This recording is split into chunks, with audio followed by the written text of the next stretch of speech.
எல்லாருக்கும் வணக்கம். நான் தான் பாலாஜி பேசுகிறேன். ஹரியானாவோட ஃபரிதாபாத்தில் ஓடுற காரில் கொடுமையான முறையில் ஒரு பொண்ணை ரேப் பண்ணுறாங்க.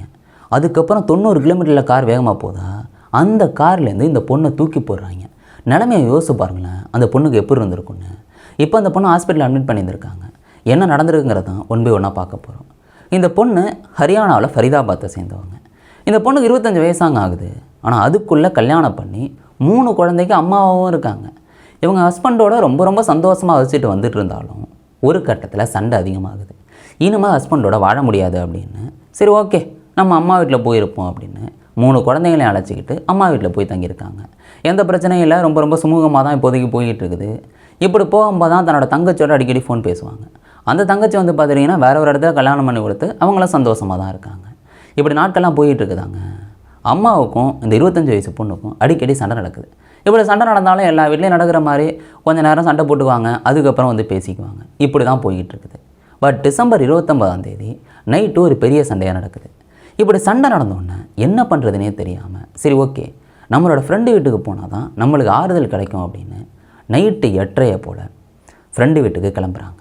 இப்படி யார்கிட்டையாவது சொல்லணும்ல ஃப்ரெண்டு வீட்டுக்கு போகிறாங்கிறத தன்னோட தங்கச்சிக்கு ஃபோன் அடித்து வீட்டில் ஒரு சண்டையாயிட்டு இப்போ இங்கே இருக்க முடியாதனால நான் என் ஃப்ரெண்டு வீட்டுக்கு போய்ட்டுறோம் அப்படின்ட்டு நான் 3 மணி நேரத்தில் வந்துடுவேன், நீ அதை அம்மாட்ட சொல்லிவிடு அப்படின்ட்டு தான் இவங்க கிளம்புறாங்க.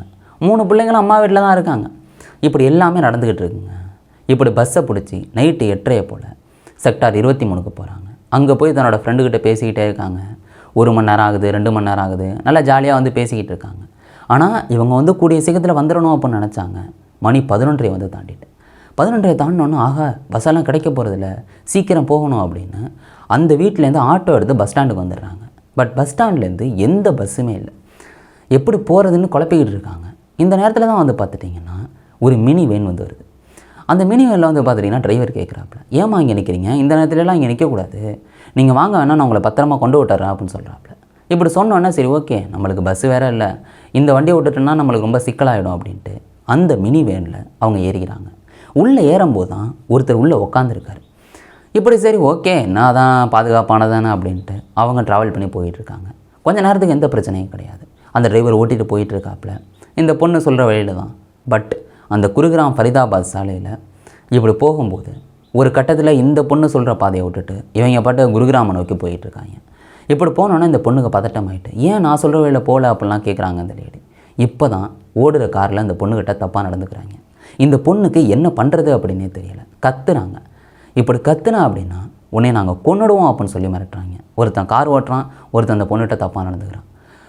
ஒரு கட்டத்தில் என்ன பண்ணுறாங்கன்னா ரோட்டு ஓரத்தில் ஒரு காடுகள்லாம் நிறைஞ்சிருக்கு, அந்த இடத்துல நுப்பாட்டிட்டு இந்த பொண்ணுகிட்ட தப்பாக நடந்துக்கிறாங்க. இப்படி நேரங்கள் போய்கிட்டே இருக்குது. 12 மணிக்கு வந்து கிட்டத்தட்ட இந்த பொண்ணை கடத்தினது 1, 2, 3ன்னு கிட்டத்தட்ட 3 மணி நேரமாக இந்த பொண்ணுக்கிட்ட தப்பாக நடந்துக்கிறாங்க. இந்த பொண்ணு வந்து கத்துது கதறுது, பட்டு யாருக்கும் கேட்கல. ஏன்னா சும்மா ஃபுல்லாக பனியாக இருக்குது. பக்கத்தில் இருக்கவங்க கூட தெரிய மாட்டாங்க, அந்தளவுக்கு மோசமான பனியாக இருக்குது. அந்த ரோட்டில் வந்து பார்த்துட்டிங்கன்னா ஒரு அனுமன் கோவிலும் இருக்குது. பட் எந்த கோவில் இருந்தாலும் நைட் நேரத்துலலாம் யார் வரப்போகிறா, அப்படி வந்தாலும் இங்கே பனியாக இருக்குது. இங்கே பக்கத்தில் இருக்கவங்க கூட தெரிய மாட்டாங்க. இப்படி கொடுமையான நிலைமையில் இந்த பொண்ணு வந்து மாட்டிக்கிறாங்க. இந்த பொண்ணுக்கு பயங்கரமான நினச்சி கூட பார்க்க முடியாத கொடூரங்கள் நடந்துக்கிட்டு இருக்குது. இந்த பொண்ணை டார்ச்சர் பண்ணுறாங்க. இந்த பொண்ணு விட்டுருங்கன்னு வந்து கதறுது. அதுக்கப்புறம் வந்து பார்த்துட்டிங்கன்னா இந்த பொண்ணை அதே மினிவேனில் வந்து கூப்பிட்டுட்டு அந்த குருகிராம் ஃபரிதாபாத் சாலையில் வராங்க. 90 கிலோமீட்டர் வேகத்தில் இந்த கார் போனதாக சொல்லப்படுது. அப்படி போகும்போது இந்த பொண்ணை அப்படி வந்து வெளில தள்ளி விடுறாங்க. இப்படி தள்ளினோடனே யோசிச்சு பாருங்களேன், ரோடு 90 கிலோமீட்டர் வேகத்தில் போயிருக்காங்க. ஏற்கனவே இந்த பொண்ணுகிட்ட தப்பாக நடந்துருக்காங்க. அப்படி கீழே விழுந்ததில் இங்கே ஷோல்டர்லாம் வந்து கிராக் ஆகிட்டு, அது மட்டும் இல்லாமல் நினச்சி கூட பார்க்க முடியாத அளவுக்கு தலையில் அடிப்படுது. மூஞ்செல்லாம் பயங்கரமாக வந்து கீறல்கள் வந்து விழுந்திருக்கு, நல்லா ஆழமாக. இப்படியும் அவங்க வந்து கான்சியஸாக இருந்துருக்காங்க. ஏன்னா இவ்வளோ கொடூரமான விஷயங்கள் நடந்திருக்குல்ல. உடனே தங்களோட தங்கச்சிக்கு ஃபோன் அடிக்கிறாங்க. இது மாதிரி எனக்கு இது மாதிரி நடந்துட்டு நீ உடனே வா அப்படின்னு சொல்லிவிட்டு உடனே வந்து ஃபோனை கட் பண்ணுறாங்க. இப்போ தான் ரொம்ப மோசமான நிலைமைக்கு இந்த லேடி போகிறாங்க. அந்த தங்கச்சி வந்து பார்த்துட்டிங்கன்னா உடனே வந்து கிளம்பி இங்கே வந்துடுறாங்க. இங்கே வந்தோடனே தன்னோட அக்கா வந்து இப்படி கிடக்குறாங்களா, ஹாஸ்பிட்டலுக்கு கூப்பிட்டு போகிறாங்க. கவர்மெண்ட் ஹாஸ்பிட்டலில் சொல்லிடுறாங்க நீங்கள் உடனே டெல்லி எய்ம்ஸ் ஹாஸ்பிட்டலுக்கு கூப்பிட்டு போயிடுங்கன்னு சொல்கிறாங்க. காரில் ஆம்புலன்ஸில் ஏற்றிக்கிட்டு எய்ம்ஸ் ஹாஸ்பிட்டலுக்கு போகிறாங்க. பட் அந்த ஆம்புலன்ஸ் டிரைவர் சொல்கிறாரு நீங்கள் எய்ம்ஸ் போகிறதுக்கெல்லாம் லேட் ஆகிடும், பக்கத்தில் ஒரு தனியார் ஹாஸ்பிட்டல் இருக்குது, அங்கே கொண்டு வரணும் அப்படின்னு சொல்கிறாப்புல. சரி ஓகேங்க சீக்கிரம் கொண்டு விடுங்கன்னு சொல்கிறாங்க. அங்கே தனியார் ஹாஸ்பிட்டலில் ட்ரீட்மெண்ட் நடக்குது. மூஞ்சில் 12 தையல்கள் வந்து போடுறாங்க.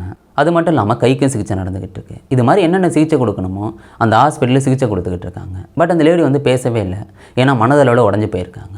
அந்த தங்கச்சி வந்து பார்த்துட்டிங்கன்னா உடனே சாயங்காலம் போய் போலீஸில் கம்ப்ளைண்ட் கொடுக்குறாங்க. போலீஸ் எஃப்ஐஆர்லாம் பதிவு பண்ணிவிட்டு ஒரு குழு அமைக்கிறாங்க. அந்த குழு அந்த ஃபரிதாபாத் குருகிராம் சாலையில் எங்கேயாவது சிசிடிவி இருக்கா அப்படின்னு செக் பண்ணுறாங்க. அப்படி செக் பண்ணி பார்த்தா ஒரு இடத்துல இருக்குது.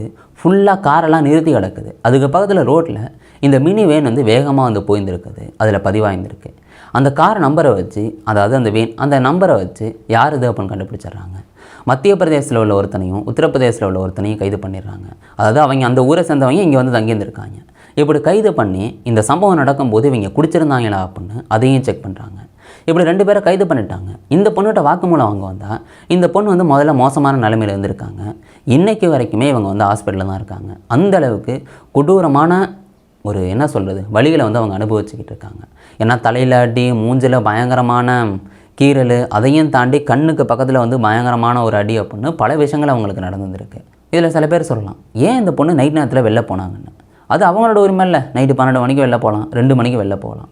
பட் அவங்களுக்கான பாதுகாப்பை தானே நம்ம உறுதி செய்யணும். இதில் நீங்கள் சொல்லலாம் ஒவ்வொரு பொண்ணுங்களுக்கு பின்னாடியுமா நம்ம போலீஸ் ஆஃபீஸரை வந்து போட முடியும் அப்படின்னு. அதுவும் யதார்த்தமான உண்மை தானே. பட் இதில் இன்னொரு வழி இருக்குல்ல. தண்டனைகள் கடுமையானால் இந்த குற்றங்கள் குறைய தானே செய்யும். இதை பற்றி நீங்கள் என்னங்க நினைக்கிறீங்க? உங்களுக்கு என்ன தோணுதோ அதை கீழே கொண்டு நாளைக்கு இன்னொரு வழியில் நான் உங்களை சந்திக்கிறேன். Bye guys.